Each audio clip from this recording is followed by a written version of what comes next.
تربية الماعز الحلوب والمعروف باسم الصنين هي واحدة من التجارب التي انخرطت فيها عائلة حادي ببلدية عين بن خليل بولاية النعامة.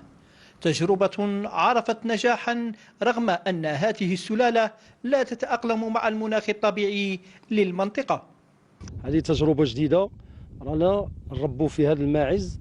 الاسم الأصلي صنين، الوطن الأصلي نتاعه بيلباو إسبانيا. قعدنا بشويه خطرات نسترحوا، خطرات بدا فيه شغل ما كناش عارفين له، بدا يموت وبدا منا، من بعد قالوا لنا ودي هذا ما يبغيش السرحه وما يبغيش الجبال. وما ساعد على نجاح هذه التجربة هو توفر مادة الفصة التي تساعد على الوفرة في إنتاج الحليب، وهو ما عزز فكرة توسيع المشروع إذا ما وجدت عائلة حادي دعما من طرف الدولة. نحلبوه الصباح ونحلبوه عشيه.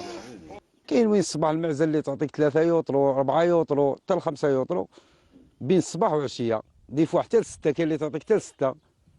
هو ماشي كيما السلاله نتاعنا تبغي السرحه على الجبال، تبغي المرس، هذا يبغي الدفا، يعيش في الدفا وتوفر له الفصه، ماده الفصه اللي تعطي زياده في الحليب. نطلبوا من الدوله تركز على هذا الشعب تربيه الماعز الحلوب اللي عطى نتيجه. احنا تجربه بحاجه كما نقول لك قليله وعطى نتيجه ايجابيه مع الفصه.